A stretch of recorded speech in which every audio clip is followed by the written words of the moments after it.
الحمد لله على كل حال والصلاة والسلام على صاحب حسنه وجمال أما بعد أعوذ بالله من الشيطان الرجيم بسم الله الرحمن الرحيم ويؤثرون على أنفسهم ولو كان بهم خصاصة صدق الله العظيم قال النبي صلى الله عليه وسلم من كان في حاجة أخيه كان الله في حاجته أو كما قال النبي صلى الله عليه وسلم صدق الله العظيم وصدق رسوله النبي الكريم إن الله وملائكته يصلون على النبي يا أيها الذين آمنوا صلوا عليه وسلموا تسليما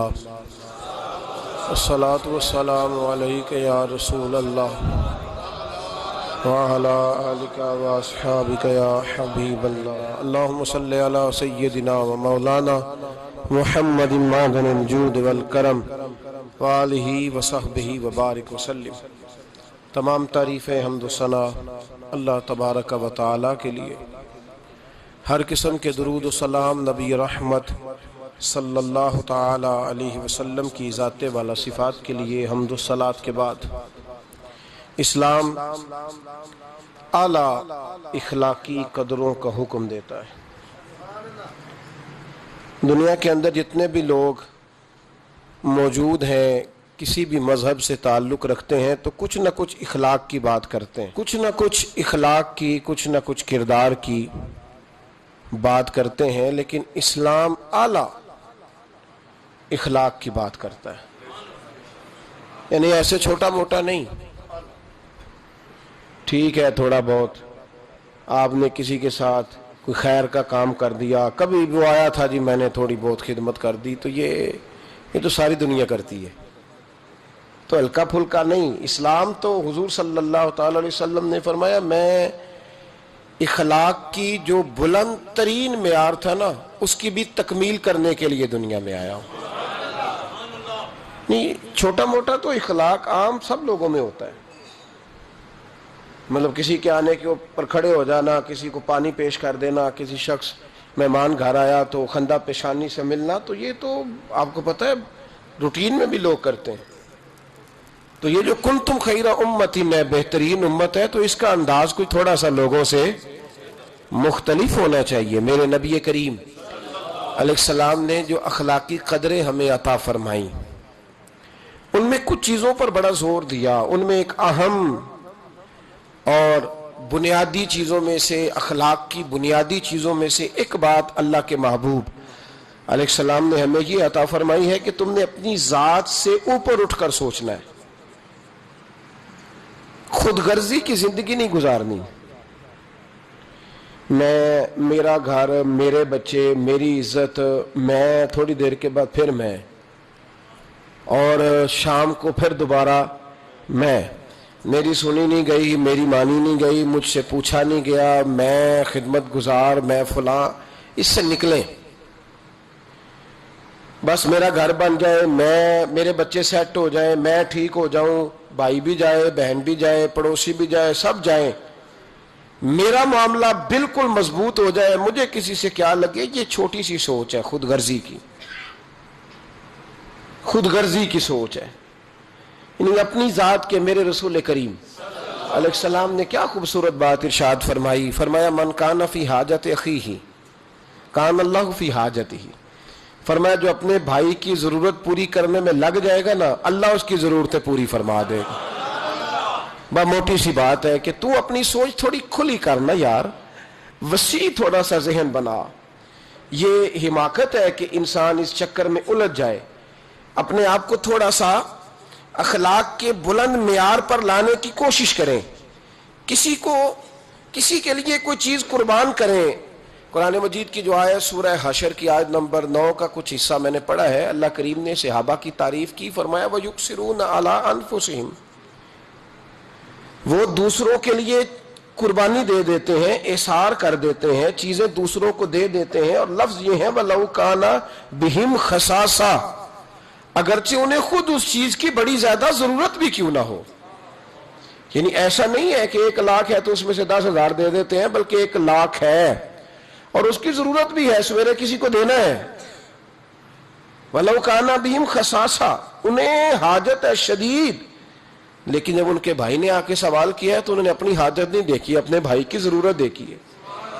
یہ وہ اخلاق ہے جو قرآن پاک نے بیان فرمایا. یہاں ہم لوگ ایک تاجر تو ہمارے خیر ایک بڑا غلط جملہ بولتے ہیں، میں تو ممبر پہ بیٹھ کے پورا جملہ بھی نہیں بول سکتا. ہمارے نوجوانوں کے اندر وہ جملہ عام ہوتا جا رہا ہے کہ میں تو گدھے کے لیے، میں تو کام کے لیے گدھے سے بھی دوستی کر لیتا ہوں. جو لفظ کہے جاتے ہیں وہ میں نہیں کہہ رہا. آپ کو سمجھ تو آ رہی ہے نا جی؟ یہ جملہ بولا جاتا ہے. یہ تو بڑے چھوٹے لوگ بات کرتے ہیں نا بھائی، بڑے چھوٹے لوگ. یہ کیا معیار ہوا کہ کام پڑ جائے تو گدھے سے بھی دوستی؟ میں پھر محتاط بات کر رہا ہوں. حالانکہ لوگ اس سے تھوڑا سا کرتے ہیں نا جی آگے بڑھ کے بات کہ میں کام پڑے تو میں نہیں. بھائی ہم نہیں گدھے سے دوستی کرتے. ہمیں تو جب کام بھی پڑے گا تو ہم پھر بھی کسی بندے سے جرانہ لگائیں گے. یہ کیا بات ہوئی کہ کچی باتیں کرنا چھوٹی. میں نے پہلے بھی آپ کو بتایا تھا کہ ایک دفعہ لوگوں نے مجبور کر کے نا تو علامہ اقبال کو الیکشن پہ کھڑا کر دیا. الیکشن لڑنا کوئی اتنی بری بات نہیں ہے. سیاست کا معنی تدبیر کرنا ہے، اور نبی پاک کا صحیح بخاری میں فرمان ہے کہ بنی اسرائیل کی سیاست ان کے نبی کرتے تھے. اب تو چونکہ لفظ میلہ بڑا ہو گیا نا تو لوگ جو ہیں وہ اس سے بچتے ہیں. جملہ اب غلط نہیں تھا، یہ بڑا خوب جملہ تھا. تو حضرت علامہ اقبال، میں لوگ کہتے ہیں میں اقبال کا فین ہوں، تو میں اقبال کا فین نہیں ہوں بھائی. میں تو ان کا عقیدت مند ہوں. فین تو بدلتے رہتے ہیں نا، تو عقیدتیں ذرا پکی ہوتی ہیں. میں اس کا عقیدت مند ہوں، اور لوگوں سے سن کے نہیں، میں اقبال کو پڑھ کے ان کا عقیدت مند ہوں. اور بس یہ میرا ذہن ہے کہ اقبال بڑا ہی اپدیشک ہے. یہ تو دل باتوں میں بھی مو لیتا ہے. کیا بات ہے اس شخص کی. تو یہ لاہور میں نا لوگوں نے مجبور کیا کہ آپ کہتے ہیں پاکستان بننا ہے تو پھر مسلم لیگ کے الیکشن پہ ٹکٹ پہ آپ الیکشن لڑے. اب ہر بات کی ہمیں وضاحت کرنی پڑتی ہے. یہ والی مسلم لیگ نہیں جو اس وقت مسلم لیگ تھی. اب یہاں کوئی جملہ کہہ دے تو پکڑا جاتا ہے نا فٹافٹ.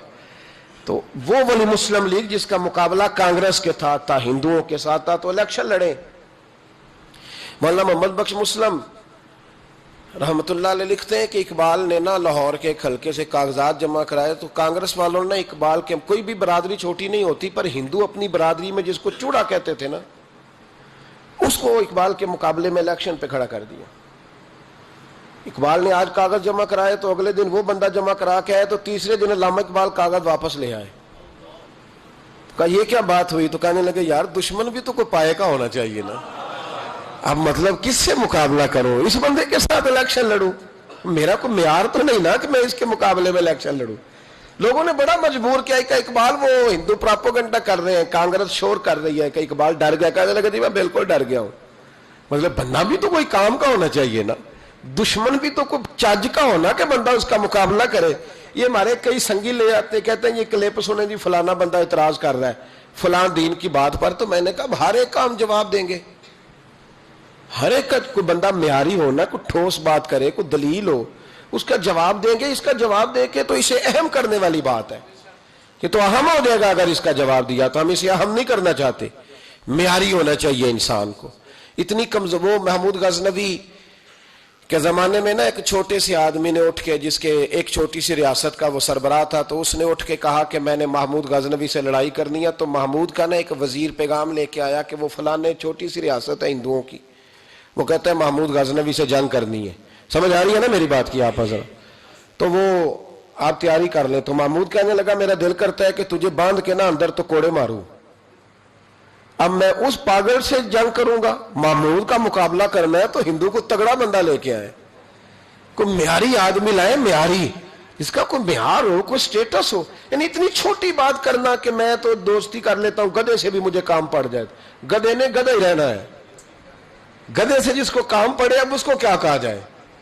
تو اتنا مطلب کچا. اور یہ بڑے بڑے سیانے تاجروں میں جملہ بولا جاتا ہے اور بچوں کو پڑھایا جاتا ہے کہ کام نکالو اپنا. بھائی ہم نہیں اپنا کام نکالیں گے، معیار قائم رکھیں گے. معیار اصل ہے.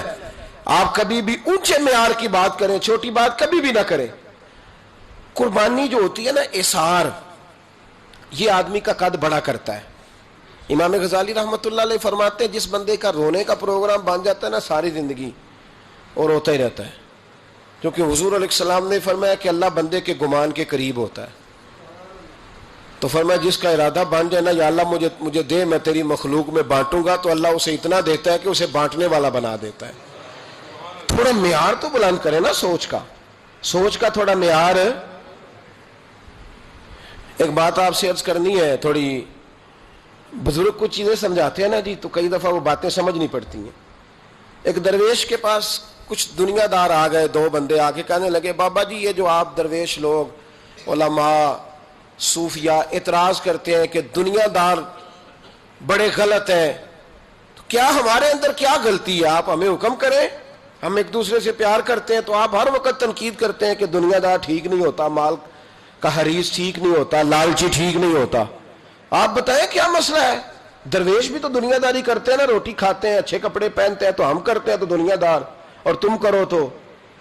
سمجھ آ رہی ہے کہ نہیں آپ حضرات کو؟ اللہ تعالیٰ آپ کو جزائے خیر عطا فرمائے. ادھر دیکھیں ذرا، زیادہ غور کریں میری بات. تنقید کی، دو تاجر دنیا دار آئے، تنقید کری. کہا جناب یہ کیا بات ہوئی کہ آپ بھی روٹی کھاتے ہیں، ہم بھی کھاتے ہیں، آپ بھی کپڑے پہنتے ہیں، ہم بھی پہنتے ہیں، تو ہم کریں تو دنیا دار اور آپ کریں تو دین دار. تو حضرت صاحب فرمانے لگے چلو تجربہ نہ کرا دے تھوڑا سا. میں کہا جناب کرا دو. یہ کچھ زیادہ سیانے بندوں کو جب تک تجربہ نہ ہو تو انہیں بات سمجھ میں بھی نہیں آتی، گفتگو سے نہیں سمجھتے، تجربات سے سمجھتے ہیں. پر میں تجربہ کرا دے کہ حضور کرا دے. تو حضرت صاحب نے نا ان کے ہاتھ باندھ دیے یہاں سے، لکڑی کے ساتھ نہیں، بازو ٹوٹ جائے تو باندھا کرتے ہیں، تو یہ جوڑ باندھ دیا. آپ کو پتا ہے کھانا کھانے کے لیے یہ جوڑ نہ ہو تو روٹی کھائی نہیں جا سکتی. اللہ تبارک و تعالیٰ نے انسان کی سہولت کے لیے اسے بڑا ہی خوبصورت پیدا فرمایا ہے. تو یہاں نا باندھ دی پھٹیاں ان کو، دونوں دنیا داروں کو. تو فرمایا جی روٹی کھائیں، آپ کا امتحان ہونے لگا ہے. میں کہا یہ کون سا مسئلہ ہے؟ یوں کر کے سالن کے ساتھ لگاتے اور یوں اوپر کر کے نا منہ میں پھینکتے روٹی تو کھا لی پر کپڑے سارے بھر گئے، منہ بھی بھر گیا. حضرت فرمانے لگے جاؤ اندر سے دو درویشوں کو بھی بلاؤ. ان دو درویشوں کو بھی بلایا جو تربیت لینے آتے تھے، سالک تھے، حضرت ان کی تربیت فرما رہے تھے. ان کو بلایا، ان کے ہاتھوں کے ساتھ بھی اسی طرح پھٹیاں باندھ دی. آپ میری طرف توجہ رکھیں. ان کے ہاتھوں کے ساتھ بھی نا اسی طرح پھٹیاں باندھ دی اور فرمایا بھئی یہ سالن ہے شوربے والا، روٹی کھا لو. انہوں نے کہا حضور کھا لیتے ہیں. فرمایا بندے ہاتھوں سے کھانی ہے. کہا حضور کوئی مسئلہ ہی نہیں. دو بندے جب سامنے بٹھائے نا، وہ درویش تھے، انہوں نے کیا کیا کہ ایک دوسرے کے منہ میں لقمے ڈالنے شروع کر دیے. انہوں نے نا ایک دوسرے کے منہ میں روٹی کے لقمے ڈالنے شروع کر دیے. اس کا بھی پیٹ بھر گیا اور اس کا بھی پیٹ بھر گیا. تو حضرت فرمانے لگے یہ درویش اور دنیا دار کے کھانے کا طریقہ ہے. پیٹ ہمارا بھی بھر گیا ہے پر کپڑے بھی بچ گئے ہیں. پیٹ تمہارا بھی بھرا ہے پر کپڑے بچے. بے قدرہ کچھ قدر نہ جاتی، کیتی خوب تسلی ہوں. اے دنیا دار پجاری زردے، کتیاں دے گل ٹلی. حضور علیہ الصلوۃ والسلام نے فرمایا کہ دنیا مردار ہے اور طلب کرنے والا کتا ہے. اتنے سخت لفظ بیان کیے. روٹی تو کھا ہی لی ہے ان دونوں نے بھی، لیکن تھوڑا سا نا اپنی ذات سے اٹھ کر سوچا ہے. کہا کوئی حرج نہیں، دوسرے کے منہ میں لقمہ ڈالیں گے تو اللہ فضل فرمائے گا. ایک دوسرے کے منہ میں ڈالتے رہے تو روٹی بھی کھا لی اور کپڑے بھی. روٹی تم نے بھی کھائی ہے پر تمہارے کپڑے بچے. آج بڑی دنیا روٹی کھاتی ہے پر کپڑے بچتے. کبھی کوئی دھبا لگتا ہے، کبھی کوئی دھبا لگتا ہے، کبھی حرام کا، کبھی نجائز کا، کبھی چوری کا، کبھی ڈکیتی کا. روٹی کھاؤ پر دھبے تو نہ لگاؤ. دامان توکل کی یہ خوبی ہے کہ اس پر پیوند لگے ہوتے پر دھبے نہیں ہوتے. بھائی جب آپ دوسرے کے منہ میں لقمہ ڈالنے کا پروگرام بناتے ہیں تو پیٹ تو اللہ بھاری دیتا ہے، پر پھر اللہ آپ کے کپڑوں کو بڑی سفیدی عطا کرتا ہے، پھر روشنی ملتی ہے. مزاج نہیں رہ گیا دوسرے کے منہ میں لقمہ ڈالنے کا. اب تو ایسی ہوا چلی ہے کہ ہر شخص سوچتا ہے تمام شہر جلے، بس ایک میرا گھر نہ جلے. تمام شہر جلے، ادھر والے بھی مر جائیں، ادھر والے بھی، اور سویرے سارے شہر پہ میرا ہی قبضہ ہو جائے. تو پھر تو کیا کرے گا؟ تو نے مرنا نہیں؟ تو نے بھی تو آخر مرنا ہے نا صاحب. یاد رکھیں تھوڑا اثار، تھوڑی قربانی. امام غزالی نے لکھا ہے کہ سیدہ عائشہ صدیقہ رضی اللہ تعالیٰ عنہ سے لوگوں نے کہا کہ اماں جی سمجھ نہیں آئی کہ کائنات کے مالک و مختار کے گھر میں بھی مہینہ مہینہ چولہا نہیں جلتا تھا. حضور کے صحابہ تو ایک اشارے پر سارا مال لے کے پہنچ جاتے تھے اور مہینہ مہینہ چولہا نہیں جلا، کھجور پانی پہ گزارا۔ جناب عائشہ فرمانے لگی یہ مسئلہ نہیں تھا کہ آتا کچھ نہیں تھا، مسئلہ یہ تھا کہ جو آتا تھا نا شام سے پہلے پہلے میرے نبی کریم بانٹ دیا کرتے۔ ہمارے احسار کرنے کی وجہ سے غربت تھی، احسار کی وجہ سے، قربانی دینے کی وجہ سے، دوسروں کا بھلا سوچنے کی وجہ سے، دوسروں کا معیار۔ حضرت خواجہ نظام الدین محبوب الہی رحمت اللہ تعالی علیہ کے مریدوں میں نا بہت بڑا نام ہے حضرت امیر خسرو کا، سنا ہے آپ نے ماشاءاللہ؟ چلو اللہ کرے، دعا دیتا ہوں اللہ کرے آپ درویشوں کے نام یاد رکھنے شروع کر دیں، آمین تو کہہ دیں۔ آپ کہتے ہیں سنا ہی نہیں، ہاں ہی نہیں کرتے، اللہ جانتا ہے۔ نام سنا ہے نا حضرت امیر خسرو کا؟ اتنا بڑا شخص ہے، اتنا بڑا شخص، یہ واحد وہ مرید ہے اپنے مرشد کا، حالانکہ خلیفہ نہیں تھے، خلیفہ تو خواجہ نصیر الدین چراغ تھے، لیکن خواجہ نظام الدین فرمایا کرتے تھے میرا دل کرتا ہے کہ مجھے رب اجازت دے تو میں اسے اپنے ساتھ قبر میں بھی دفن کر لوں، قبر بھی اکٹھی ہو، ایسا معیار تھا۔ بس ہوتے ہیں نا کچھ لوگ مثل تعویذ ہوتے ہیں، کچھ لوگ وہ جب بھی ملتے ہیں شفا ہوتی ہوتے ہیں، اب کیا کیا جائے، کچھ لوگوں کی ادائیں ہوتی ہیں، وہ بڑا کچھ نچھاور کرتے ہیں۔ حضرت امیر خسرو رحمت اللہ تعالی علیہ بڑا قرب تھا حضرت کا، بڑا قرب تھا، بادشاہ کے وزیر تھے پر ڈیوٹی پوری کرتے تھے۔ تو جب لوگ آ کے کہتے نا کہ کوئی کام ہے حضرت صاحب سے تو آپ ذرا سفارش کر دیں، تو فرماتے میری اتنی اوقات ہے،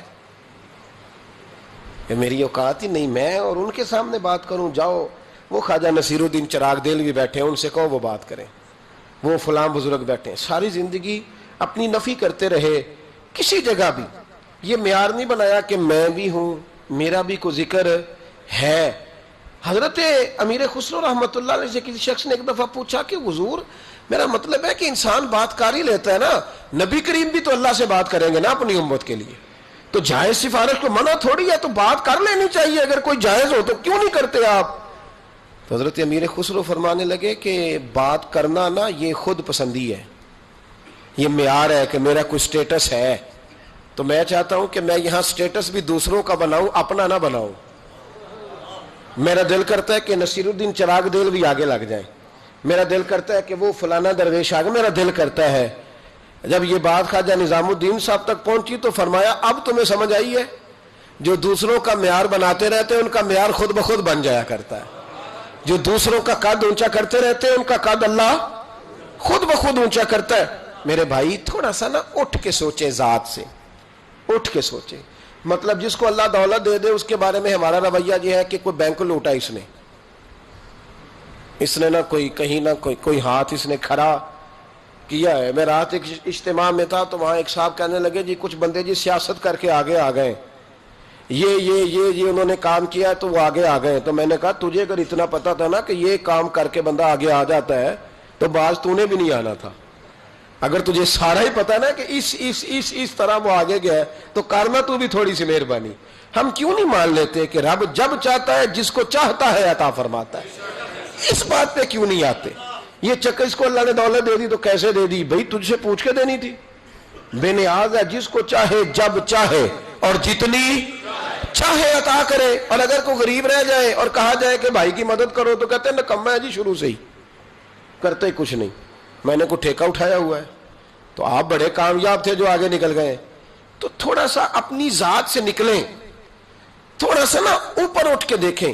میرے اصحاب رحمت اللہ تعالیٰ علیہ فرمایا کرتے تھے جب تمہیں کوئی تکلیف دینا تو اپنے آپ کو اس کی جگہ پہ رکھ کے دیکھو کہ اگر تم وہاں ہوتے تو تم بھی وہی جملہ بولتے، اور جب تم کسی شخص کے ساتھ رویہ اختیار کرو تو جہاں بیٹھے ہو وہاں بیٹھ کے نہ سوچو، جہاں سامنے والا بیٹھا ہے وہاں اپنے آپ کو بٹھا کے۔ مجھے بات یاد آ گئی، خواجہ نظام الدین محبوب الہی رحمت اللہ علیہ نا پانی پینے جایا کرتے تھے، جمنا کا پانی بڑا میٹھا اور ٹھنڈا تھا تو دریائے جمنا سے دور دور سے لوگ پانی لینے آتے تھے۔ تھوڑی سی آبادی ہوتی ہے نا جب کسی شہر میں تو اپنے محلے کے شہر کے لوگوں کو انسان پہچانتا ہے، بڑی آبادیاں ہو جائیں تو پھر چلو مشکلات ہوتی ہیں، تھوڑی تھوڑی اس وقت آبادی رہتی تھی۔ فرماتے کہ میں جمنا کے کنارے جب پانی لینے گیا تو میرے محلے کی ایک عورت وہ جمنا کراس کر کے نا پل کے اوپر سے تو دوسری جانب ایک کنواں تھا تو وہاں سے پانی بھر کے لا رہی تھی۔ تو رستے میں اس نے سلام کی تو میں نے کہا بیٹے کہاں سے آ رہی ہو؟ کہنے لگی وہ کنویں سے پانی لا رہی ہوں. تو میں نے کہا بیٹے زمانہ جمنا کا پانی پیتا ہے اور تم کنویں کا. تو بڑی وفادار تھی اپنے خاوند کی. کہنے لگی حضور چھوٹا سا راز ہے, کسی کو آج تک بتایا تو نہیں, پر آپ تو ہمارے مرشد ہیں نا, آپ تو شیخ ہیں, آپ سے تو دعا لینی ہے, آپ کو بتا دیتی ہوں. حضور یہ جمنا کا پانی نا کھانا زیادہ ہضم کرتا ہے, زیادہ ہضم کرتا ہے. تو کنویں کا پانی نا تھوڑا سا کھارا ہے, روٹی کم ہضم کرتا ہے. میرے خاوند کی نا آمدن ذرا تھوڑی ہے, تو میں بجائے شکوہ کرنے کے بچوں کو کنویں کا پانی پلاتی ہوں تاکہ روٹی تھوڑی کھائیں اور ہمارا گزارا ہوتا رہے. حضرت نظام الدین محبوب الہی رحمۃ اللہ علیہ فرمانے لگے پتر میں کوئی مالدار صوفی نہیں, غریب ہوں, پر وعدہ ہے جب تک زندہ رہوں گا نا تیرے گھر میں ماہانہ خرچہ میں بھیجا کروں گا. عرض کی حضور کیوں؟ فرمانے لگے تو گھر کی چار دیواری پر بیٹھ کر, گھر کی چار دیواری کے اندر بیٹھ کر دکان پر اور کام پر مزدوری کرنے والے اپنے شوہر کے بارے میں اتنی اچھی سوچ رکھتی ہے. یعنی وہ مزدوری کرنے گیا تو تیرا خیال ہے میں بوجھ نہ ڈالوں, جو دیتا ہے اس میں گزارا کروں. فرمایا اگر تو اپنی ذات سے اٹھ کے سوچ سکتی ہے تو پھر تیرا سلوٹ بنتا ہے, اور تجھے سلوٹ یہ ملے گا کہ نظام الدین ہر مہینے تیری روٹی کا بندوبست کیا کرے. یہ سلوٹ ہے میری طرف سے. معیار بنائے تھوڑا اٹھ کے. نہ خامد سوچتا ہے بیوی کے لیے, وہ کہتا ہے آپ تو سارا دن گھر میں فارغ بیٹھی ہیں جی. او بھائی تو بھی ذرا فارغ بیٹھ نا, مہربانی کر, 3-4 دفعہ تو بھی لے جا بچے کو واش روم, اس کا پیمپر شیمپر تبدیل کرنا تو بھی 3-4 دفعہ گھر میں. تو بھی ذرا کھڑا ہو اس کے آگے باورچی خانے کی آگ کے, تو بنانا نا روٹیاں, اور تجھے چلے پتہ, اور 4 ہوں بچے تو فرمائش ہو سب کی الگ الگ. ایک نے کھانا ہے انڈا, اور دوسرے نے کھانا تو ہے انڈا پر آملیٹ والا کھانا ہے, اور تیسرا کوئی اور ضد کر رہا ہے, چوتھا کوئی. کبھی بچوں کی اماں گھر میں کہتی ہے نا کہ یہ جو بڑے والا ہے نا یہ مجھے بڑا تنگ کر رہا ہے, آج وہی کھائے گا جو میں نے پکایا ہے. تو میں چپ کر کے کھاتا رہتا ہوں. آپ بولتے کیوں نہیں؟ میں کہ ماں پتراں دا کیس ہے, جتنا پتر ہی ہے, تو دینا بنا کے ہن نہ دے گی تو چٹ کو نو دے گی, تو شور کر لے جتنا کرنا ہے, شور کر لے. تو نے کہنا ہے میں نے نہیں دینا, ہم تنگ کر دینے, یہ کر دینے, لیکن یہ بالآخر بات مجھے پتہ ہے نا یہ ہونا ہے. اور میرا خیال یہ ہے کہ میرے ساتھ اگر ایسا کریں گے تو میں تو کھانا کھاؤ پاوے مسئلہ. تو تھوڑا سا نا اپنے آپ کو دوسرے والے کی جگہ پہ رکھ کے دیکھیں. اسی طرح سے خاتون کہتی ہے کہ جی آپ تو بس چلے جاتے ہیں, آپ کو پتا یہ کتنی ٹینشن ہے. تو بھائی عورتوں کو اپنی ذات سے اٹھ کر سوچنا چاہیے کہ جو باہر کے مسائل ہیں نا, ایک دکاندار کے پاس ایک دن مجھے 30 منٹ بیٹھنا پڑ گیا, کسی کا انتظار تھا, کسی جگہ تھا, تو 30 منٹ میں نا 3-4 لوگ صرف آئے, 3-4 لوگ. تو میں نے اٹھتے وقت دکاندار کو تھپکی دی. میں نے کہا میاں تیرا ہی حوصلہ ہے, ہر بندہ الگ بات کرتا ہے, الگ داستان سناتا ہے, وہ فلانا اتنے کی دے رہا تھا, فلاں یہ کر رہا تھا. تو میں نے کہا میاں یہ تیرا ہی کام ہے, اور جس کا کام اسی کو. تو تھوڑا سا نا اپنی ذات سے تھوڑا اٹھ کے تھوڑا سا نا معیار. ایک سنگی مجھے ایک دن کہنے لگا ماشاءاللہ بڑے سفر کرتے ہیں, بڑی بات ہے, کبھی کبھی ہمیں بھی ساتھ لے جائیں. تو پورے 2 دن نہیں 1.5 دن رہا ہمارے ساتھ, پورے 2 دن نہیں 1.5 دن کے بعد میں نے کہا جانا نہیں. کہتے تہاڈا ہی کام ہے, تو آپ جائیں, آپ کا کام جانے. تو بھائی یہ کوئی آسان کام ہے؟ یہ مطلب ہماری محفلوں میں نا لوگوں کو شوق ہوتا ہے اسٹیج پہ بیٹھنے کا. میرا ذاتی تجربہ ہے کہ سب سے مشکل کام اسٹیج پہ بیٹھنا ہے, سب سے مشکل. آپ کھانس بھی نہیں سکتے طریقے سے, نہیں کھانس سکتے آپ. لوگ آپ کو نوٹ کرتے ہیں کہ صاحب کھانسیں. آپ کیا سمجھتے ہیں جو ساجد حج کے اسٹیج پہ بیٹھا ہے اس کے لیے بڑا ایزی کام ہے؟ اور اب تو اور مشکل ہے, اس لیے کہ پہلے صرف آنکھیں دیکھتی ہیں, 15 کیمرے بھی دیکھتے ہیں. تو اتنا آسان نہ سمجھے, سامنے والے کی جگہ پہ میسج یہ دے رہا ہوں, پیغام یہ دے رہا ہوں, تھوڑا احسار کریں, قربانی دیں. مطلب اپنے آپ کو تھوڑا اٹھ کر سوچیں, اپنی ذات سے تھوڑا اوپر دیکھیں. سامنے والا ایک کام کر رہا ہے, وہ ایک ڈیوٹی کر رہا ہے, وہ ایک بات کر رہا ہے. میں کئی دفعہ نرم گوشہ دیتا ہوں, آپ کو پتا ہے سخت تقریر کرتا ہوں سیاستدانوں کے بارے میں, لیکن نپے تلے جملوں میں. میں کہا کرتا ہوں کہ یار آسان کام تھوڑی ہے, 15 بندے اگر مجھ سے سوال جواب کرنے والے ہوں تو میں دیوانہ ہو جاؤں. اور ایک ایم پی اور ایک ایم این اے سے 15 ہزار بندے دوپہر میں بات کرنے والے ہوں, تو آپ اس کو آسان کام سمجھتے ہیں؟ تھوڑا سا سامنے والے کی جگہ اپنے آپ کو رکھے, پھر تھوڑا معیار بنائے زندگی کا. میرے رسول کریم علیہ السلام کے غلاموں کا مزاج یہ تھا کہ وہ دوسروں کے بارے میں سوچتے تھے. ان کے نظریات یہ تھے کہ وہ دوسروں کو آسانی دینا چاہتے تھے.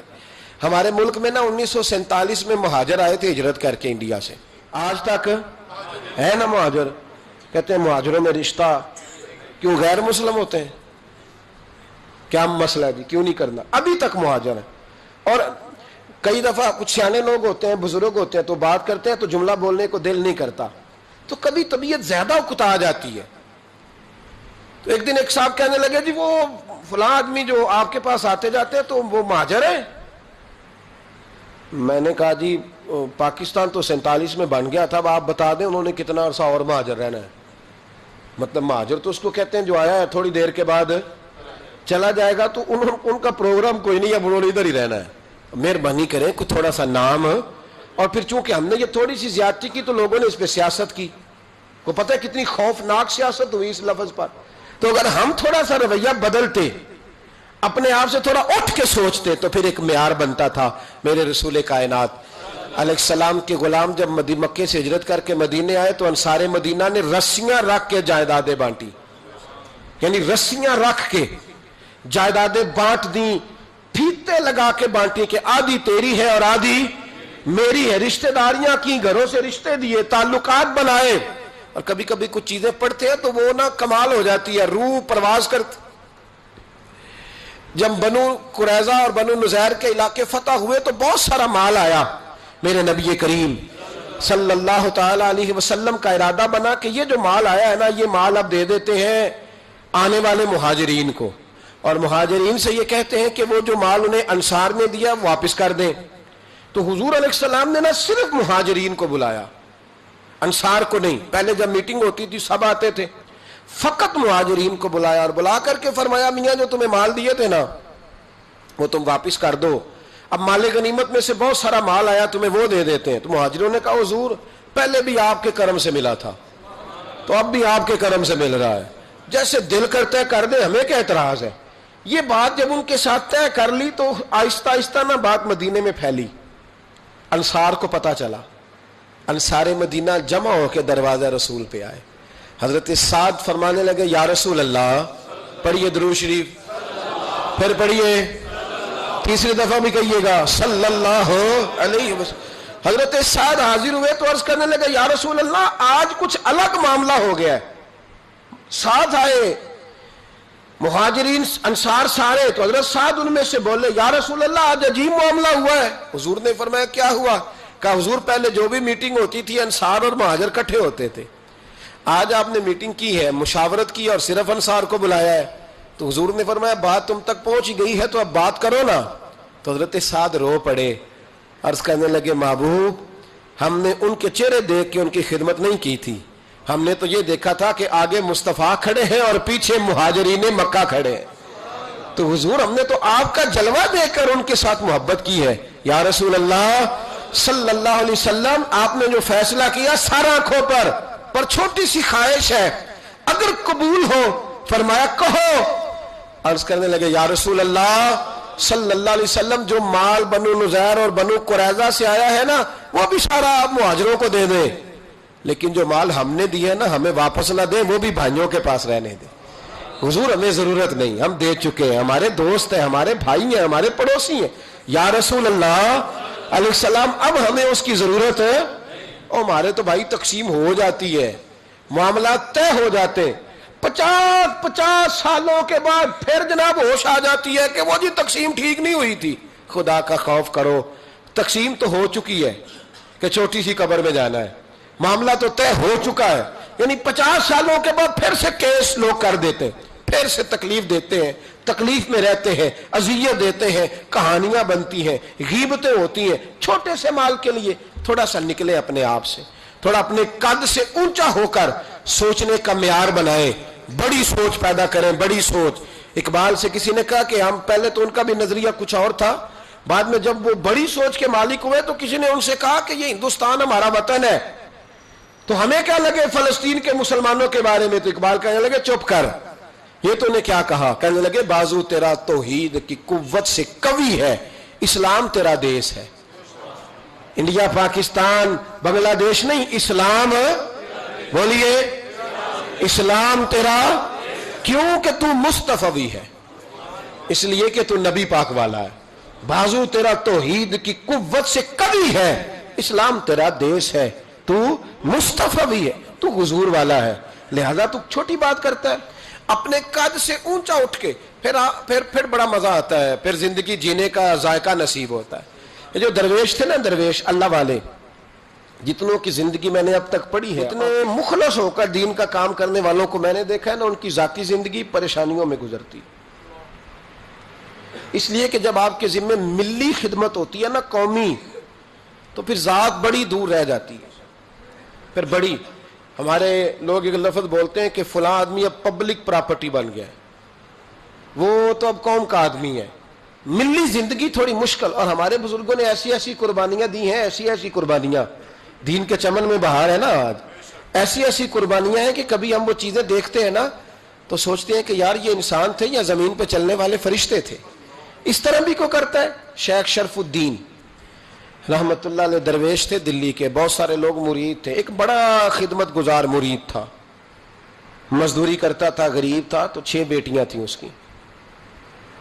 حضرت صاحب کے پاس روز آ کے کہتا حضور بچیوں کے لیے دعا کرے، اللہ کوئی اسباب پیدا کر دے، ایک بچی کی شادی کا خرچہ 1000 دینار ہے اور میں غریب ہوں۔ حضرت صاحب دعا کر دیتے۔ خانقاہ شریف کے تھوڑے ہی فاصلے پر، حضرت جہاں بیٹھ کے مریدوں کی تربیت کرتے تھے، اس سے تھوڑا ہی فاصلے پر نا ایک عیسائی رہتا تھا، بڑا مالدار تھا، بڑی سارے اونٹ، گائیں، بھیڑ، بکریاں رکھی ہوئی تھی، اور حضرت شرف الدین رحمت اللہ علیہ کی بڑی مخالفت کرتا تھا۔ اور یہ جو آپ کا غریب مرید تھا، یہ اس کا پڑوسی تھا، ایک دن بلا کے نا ان کو کہنے لگا کہ تو کدھر جا کے جو ہے وہ ٹکرے مار رہا ہے، وہاں سے کچھ نہیں ملنے والا، وہ تجھے کیا دیں گے جن کی خانقاہ خود چندے پہ چلتی ہے، مدرسہ چندے پہ چلتا ہے، مسجد چندے پہ چلتی ہے، تیری بیٹی کا معاملہ کہاں حل ہوگا؟ تو اس درویش نے کہا کہ تو میرے پیر کو نہیں جانتا، تو مجھے میرا محبوب نہیں ڈٹھا، پتہ نہیں نا، تو اس رستے کا مسافر نہیں، تو نہیں جانتا، ان کا بس چلے نا تو وہ ہر قیمت میں میری بیٹیوں کی شادی کرا دے۔ اب وہ عیسائی تھا، کہنے لگا اچھا چلو ٹھیک ہے، اگر اتنی بات ہے نا تو جاؤ ان سے جا کے کہہ دو کہ 6 سال کے لیے میرے ساتھ معاہدہ کر لیں، وہ میرے جانوروں کو چارہ ڈال دیا کرے، 6 سال ڈیوٹی کرے، میں 6000 دینار دے دیتا ہوں۔ وہ میرے ساتھ 6 سال میرے جانوروں کو چارہ ڈالے، رکھتے ہیں نا آپ چارہ ڈالنے کے لیے ایڈوانس پیسے دے کے، اب تو لوگ انہیں بھی غلام ہی بنا لیتے ہیں، بڑی تھوڑی تنخواہ دیتے ہیں، ظلم کرتے ہیں، پورا معاوضہ نہیں دیتے۔ حضرت شیخ شرف الدین کے بارے میں وہ کہنے لگا جا اپنے پیر سے جا کے کہہ کہ میرے جانوروں کو 6 سال چارہ ڈالے، میں 6000 دے دیتا ہوں، تو جو کہتا ہے ہر قیمت پہ جانے کو تیار ہے۔ اس نے جب یہ بات کی تو مرید نے ناراض ہو گیا، وہ لڑائی ہو گئی، گریبان پکڑ لیا، جھگڑا ہوا، بات بڑی دور گئی، اس طرح کی بات کرتا میرے حضرت کے بارے میں، تیرے جیسے کئی میں وہاں کام پہ رکھا دوں۔ جب وہ بڑی بحث ہوئی، بات محلے میں، علاقے میں پھیل گئی، دنیا نے سن لی تو شیخ شرف الدین تک بھی پہنچ گئی۔ اس طرح جھگڑا ہوا ہے، لوگ سو گئے عشاء کی نماز کے بعد، حضرت صاحب نے نا سر پہ کپڑا لیا، اس عیسائی کے دروازے پہ دستک دی، وہ باہر آیا، فرمانے لگے لوگ تو سوچ سمجھ کے ملازم رکھتے ہیں، تو نے بھی تو سوچ ہی لیا ہوگا، تبھی تو مجھے آفر کی ہے، تو اپنی آفر پہ قائم ہے، واقعی مجھے رکھ لے گا اور 6000 دینار دے دے گا؟ کہنے لگا جا بابا کام کر اپنا۔ فرمایا نہیں، تو نے اتنے لوگوں میں بات کی، اتنی بحث ہوئی، تو قائم ہے؟ کہنے لگا میں تو قائم ہوں، پر آپ نے نہیں قائم رہنا۔ فرمایا میں سوچ سمجھ کے آیا ہوں۔ اس نے کہا آپ ڈیوٹی کریں گے، بحثوں کو چارہ ڈالیں گے؟ فرمایا ایک شرط، بس جب اذان ہو جائے نا تو مجھے رب کی نماز پڑھنے کی اجازت دے دینا، باقی صبح و شام جو تو کہے گا۔ اگر اس غریب کی بیٹیاں بیائی جائیں تو مجھے اور کیا چاہیے، اس کی 6 بیٹیوں کا بوجھ ہے اس کے سر پہ، تو مجھے رکھ لے۔ اللہ اکبر۔ وہ کہنے لگا چلے پہ میرے ساتھ خط بندگی کر لیں، آج کل ہم اسٹام کرتے ہیں، اس زمانے میں خط بندگی ہوتا تھا، غلامی کا خط، قاضی شہر کے پاس، یعنی اس کا خیال تھا کہ چلو اسٹام کی بات کروں گا تو بھاگ جائیں گے۔ فرمایا چل میں تیار ہوں۔ قاضی تک گئے، طے ہو گیا، 6000 دینار دے دیے۔ حضرت نے مرید کو بلایا، فرمایا پتر یہ لے جا، جا میری بیٹیوں کو روانہ کر دے۔ کہنے لگا حضور یہ کیا کر رہے ہو آپ، کچھ سوچیں۔ فرمایا یار جب تجھے بیٹا بنا لیا تو پھر میری پوتیاں تو لگتی ہیں نا، میرا حق تو بنتا ہے نا، جا جا کے ڈیوٹی کر، ان کو بیاہ دے۔ بات پھیل گئی، بادشاہ بھی عقیدت مند تھا، وہ 12000 دینار لے کے پہنچا۔ کیا بتاؤں ان رب کے بندوں کا دل کیسا ہوتا ہے، کیا درد ہوتا ہے، کیا رنگ. 12,000 دینار لے کے بادشاہ آیا اور آ کے حضرت کو پیش کیے کہ حضور آپ دیں اس عیسائی کو ڈبل دیں اور جائیں کام کریں. آپ فرمانے لگے تو پیسے دے، شرطیں نہ لگا، میرا جہاں دل کرے گا میں خرچ کروں گا، مجھے تو مزہ ہی اب آنے لگا ہے، ابھی تو لطف آ رہا ہے، ابھی تو ذائقہ آیا ہے کچھ کرنے کا، پیسے دینے ہیں تو دے، پابندی نہ لگا، جہاں میرا دل کرے گا میں. اس نے کہا حضور ٹھیک ہے رکھ لیں. حضرت نے فجر مسجد میں پڑھی، جیب میں 12,000 دینار تھے، اعلان فرمایا بھی کسی اور کی بیٹی بھی بیٹھی ہے تو پیسے میرے پاس ہے. وہ 12,000 دینار بھی بانٹ دیا، اور 12,000 دینار بانٹ کے نہ تو پھر چلے گئے کھیت میں چارہ کاٹنے. اس عیسائی کو کسی نے بتلایا کہ ان کے پاس تو 12,000 آیا ہے پر تجھ سے جان نہیں چھڑائی انہوں نے، کہ وعدہ یہ ہوا تھا کہ 6 دیں گے تو جائیں گے، جب تک دیں گے نہیں تیرے گھر میں کام کریں گے. وہ نہ چارہ کاٹ رہے تھے، حضرت صاحب تو وہاں پہنچ گیا، دور جا کے کھڑا ہو گیا، کہنے لگا بابا پہلے تو میں نے مسلمانوں کے اخلاق سنے تھے، اب تو میں نے دیکھ بھی لیے، پر یہ بتا جب 12,000 آیا تھا جان کیوں نہیں چھڑائی؟ تو حضرت چارہ کاٹتے کاٹتے رو پڑے، فرمانے لگے تو نہیں نہ جانتا یہ بیٹیاں سانجی ہوتی ہیں، پتہ نہیں نا، میرے رسول پاک نے تو حاتم تائی کی بیٹی کے سر پہ کپڑا رکھ کے کہا تھا بیٹیاں برابر ہوتی ہیں، تو یہ نہیں پتا جب اس کی 6 بیٹیوں کی شادی ہوئی ہے میرے اندر روحانیت کتنی بڑی ہے. فرمایا پھر 12,000 آیا ہے تو 2-4 بچیاں پھر گئی ہیں، تو یہ نہیں پتا میں اندر سے راضی کتنا ہوں، میں تیری نوکری کرتا رہوں گا، پتہ نہیں اللہ کتنی بیٹیوں کو بیاہ دے گا. اتنا رویا، وہ عیسائی کے پیروں میں بیٹھ گیا، کہنے لگا بابا میں نے تیری مخالفت کی ہے پر تیرے قریب آ کے پتہ چلا ہے کہ تو بہت اونچے اخلاق کا مالک ہے، اور اگر تیرا یہ مقام ہے تو تجھے اخلاق سکھانے والے محمد عربی کی شان کتنی ہوگی، رسول اللہ کا انداز. تو اس طرح کر، مجھے کلمہ پڑھا، تو مجھے کلمہ پڑھا. کہا بابا پہلے تو میرے جانوروں کو چارہ ڈالتا تھا، اب جتنے لوگ تیری خانقاہ میں آئیں گے نا میں ان کے جوتے سیدھے کیا کروں گا، میں نوکری کروں گا. میں اور ہمارے بزرگوں نے نا اونچا اٹھ کے اونچا دیکھے نا، حضرت عمر فاروق رضی اللہ تعالی عنہ، وجہ کس کا نام ہے؟ اپنے تکبر میں رہنا، اپنی انا کے بت میں بند رہنے کا نام روب اور دبدبا ہے. حضرت عمر رات کو گلی سے گزر رہے تو مدینے کے بالکل اینڈ پہ ایک شخص کو دیکھا، اس نے خیمہ لگایا ہے اور اندر کسی عورت کے ہائے ہائے کرنے کی آواز. عمر دوڑے گئے، کیا بات ہے؟ کہنے لگا بڑی دور سے امیر المومنین کو ملنے آیا اور رات ہو گئی تھی تو یہاں بیٹھ گیا ہوں، سویرے جاؤں گا. معاملہ کیا ہے؟ ہائے ہائے کیا ہے؟ کہنے لگا میری بیوی کے پیٹ میں بچہ ہے، شاید ولادت کا وقت آ گیا ہے. جناب عمر رضی اللہ تعالیٰ عنہ کہنے لگے روتے کیوں؟ حضور پردیس ہے، اس کے پاس عورت کوئی نہیں. حضرت عمر کے چہرے پہ نقاب ہے، دوڑے گئے اپنے گھر کے دروازے پر کھڑے ہو کے اپنی زوجہ حضرت ام کلثوم کو کہنے لگے ام کلثوم یہ خاتون اول ہے، یہ صرف ادھر نہیں جائے گی ساتھ کے، اب انٹرنیشنل دورہ ہے، ورلڈ ٹور ہے تو ساتھ جائے گی. کہا خاتون اول ام کلثوم. جی حضور.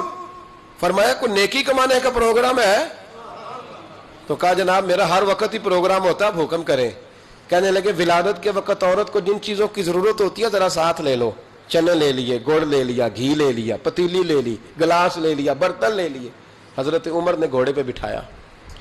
اب کرنا کیا ہے؟ تو وہ کہنے لگی آپ یہاں نا آگ جلائیں امیر المومنین، تو آپ نا چنے اور گڑ ڈالیں اور ایک چیز جو ولادت کے وقت پکائی جاتی ہے وہ پکائیں، میں اندر جاتی ہوں.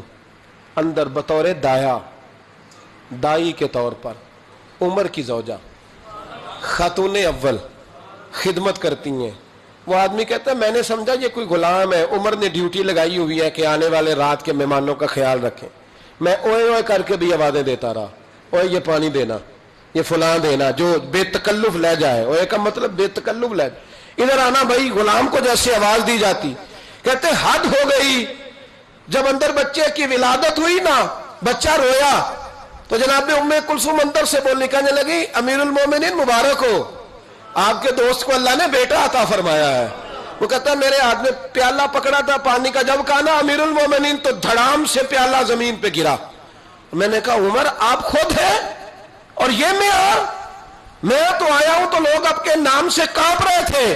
جناب عمر فرمانے لگے رب نے جو مجھے روب دیا ہے نا وہ دوسروں کی خدمت کی برکت سے عطا فرمایا. یہ میرے اندر کی سچائی ہے. اور میرے بھائی تھوڑا سا نا نکلے ذات سے، تھوڑی اپنی سوچیں بڑی کریں, ذرا دوسرے کے بارے میں بھی تھوڑا سا سوچیں, تھوڑا دیکھیں کہ آپ کس کو کس طرح. میں تو کچھ چیزیں پڑھتا ہوں نا تو وہ ختم کر دیتی ہیں, سفر ہی ختم کر دیتی ہیں کہ اتنا ہی کافی ہے. ابن سعد نے لکھا ہے کہ احد کے میدان میں نا جب حضرت امیر حمزہ شہید ہو گئے, کان کاٹ دیے گئے, آنکھیں نکال دی گئیں, وجود کے ٹکڑے ٹکڑے ہو گئے, تو یہ نبی کریم علیہ السلام کے صرف چچے نہیں تھے, حضور کے گہرے دوست بھی تھے. 6 مہینے عمر کا فرق تھا, اکٹھے سارا بچپن مبارک گزرا تھا. میرے رسول کریم علیہ السلام کے چچا جب اس طرح شہید کیے گئے نا تو حضرت صفیہ, حضرت امیر حمزہ کی سگی بہن, دور سے دیکھنے کے لیے دوڑی. تو نبی کریم نے حضرت زبیر سے کہا, ان کے بیٹے سے, فرمایا یہ بہن ہے, اس سے دیکھا نہیں جائے گا, یہ نصیبوں والیاں نہیں دیکھ سکتی اپنے بھائیوں کی تکلیف, تو تو جا کے نا اسے روک دے, کسی طریقے سے ماں کو منا. حضرت امیر حمزہ کا چہرہ نہ دیکھے, یہ بڑا پیار کرتی ہے بھائی سے, اس کے لیے تھوڑا مشکل ہو جائے گا. حضرت زبیر کہتے ہیں میں نے جا کے اماں کو روکا, میں نے کہا حضور فرماتے ہیں کہ حالت ٹھیک نہیں, آپ نہ آئیں, آپ سے دیکھا نہیں جائے گا. تو جناب صفیہ نے نا یوں کر کے آنسو پہنچے, کہنے لگی زبیر نبی پاک نے دیکھا ہے چہرہ؟ کہا دیکھا ہے. تو فرمانے لگی میں ہوں سگی بہن, پر امیر حمزہ سے میں نہیں اتنا پیار کرتی جتنا محمد مصطفیٰ کرتے. انہوں نے دیکھ لیا نا تو بہن بھی دیکھ لے گی. جناب صفیہ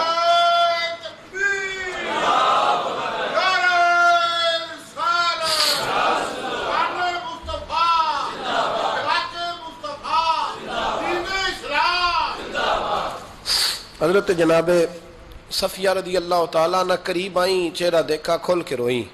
بڑی غربت تھی اسلام پر, بڑی غربت تھی.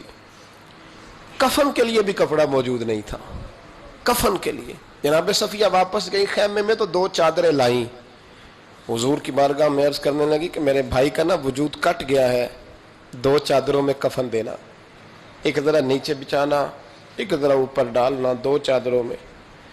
اللہ کے محبوب کفن دینے لگے تو حضرت سہیل ایک صحابی تھے, وہ بھی ساتھ, ان کا بھی وجود کٹا ہوا تھا. تو محبوب نہ واپس آ گئے. جناب صفیہ کہنے لگی کیا ہوا؟ کہ میرا حوصلہ نہیں پڑتا کہ چچا کو کفن دے دوں اور دوسرا غریب ایسے ہی پڑا رہے. یہاں نفسا نفسی پڑی نہیں, کون اٹھ کے سوچتا اتنا ذات سے اوپر کا چچا کو کفن دے دوں اور وہ پڑا رہے. حضرت صفیہ کہنے لگی اجازت ہے, ایک چادر ان کو دے دیں, ایک میرے بھائی کو دے دیں. نبی کریم علیہ السلام نے چادریں کھولی تو ایک لمبی تھی ایک چھوٹی تھی. کہا صفیہ اب میں کیا کروں؟ یعنی وہاں جب میت پڑی ہے, جنازہ پڑا ہے, شہادت ہو گئی ہے, وہاں بھی قربانی کا یہ جذبہ, اب میں کیا کروں؟ اب کیا ہوا؟ فرمایا اگر میں بڑی چادر چچا کو دوں تو یہ بھی میرا دل نہیں کرتا کہ میں ان کو بڑی دے دوں اور دوسرے غریب کو چھوٹی دے دوں, اب کیا کریں؟ تو حضرت زبیر بن عوام کہنے لگے مجھے آپ دونوں کا پتہ ہے, اگر آپ کہیں تو میں قرآن اندازی کر دوں. یعنی اس وقت جب آنسو بہ رہے ہیں, تڑپ ہے, پھر بھی اتنا حوصلہ نہیں کہ اپنے چچا کو, اپنے بھائی کو تو ڈھانپ دیا جائے اور دوسرے کی میت پڑی رہے. یہ وہ اخلاق ہے جو محمد عربی نے ہمیں سکھایا ہے, یہ رسول رحمت نے سکھایا ہے, امام الانبیاء نے سکھایا ہے, حبیب کبریا علیہ السلام نے سکھایا ہے. قرآن دازی کی گئی تو بڑی چادر حضرت سہیل کے نام نکل آئی, چھوٹی حضرت امیر حمزہ کے نام نکلی. میرے رسول کریم نے جب چادر ان کے اوپر رکھی نا, سر ڈھانپتے تو پیر ننگے ہو جاتے, پیر ڈھانپتے تو سر ننگا ہو جاتا. محبوب نے نگاہ اٹھا کے آسمان کی طرف دیکھا تو فرمایا جلدی سے قبر میں رکھ کے قبر بند کرو, مجھے پیغام آیا ہے کہ آپ نہ سر ڈھانپ دے, پیروں پہ گھاس ڈال دے, قبر بند ہوگی تو اللہ میرے چچا کو جنت کا لباس عطا فرما دے. ڈھانپ دے جلدی سے. بھائیو یہ قربانی, یہ ذات اتنا بڑا درجہ ہے, اتنا بڑا, اپنی ذات سے نکل کر سوچنا کہ بخاری میں جب ہم وہ حدیث پڑھتے ہیں نا تو دل عجیب اس روحانیت محسوس کرتا ہے. حضرت عمر کو جب زخم لگا نا تو خون بڑا بہہ گیا, سمجھ آ گئی کہ عمر بچیں گے نہیں. تو حضرت عمر نے بیٹے کو بلایا, فرمایا بیٹا آخری وقت ہے میرا, جناب عائشہ صدیقہ کے پاس جاؤ. گنبد خضرا میں نا 3 قبروں کی جگہ ہے, ایک میں حضور آرام فرما, ایک میں جناب ابو بکر صدیق. بیٹا زیادہ زور نہ دینا, اس لیے کہ جناب عائشہ نے وہ جگہ اپنے لیے رکھی ہوئی ہے, ان کا حجرہ ہے, وہ مالکہ ہے. ہلکا سا کہنا, ہلکا سا.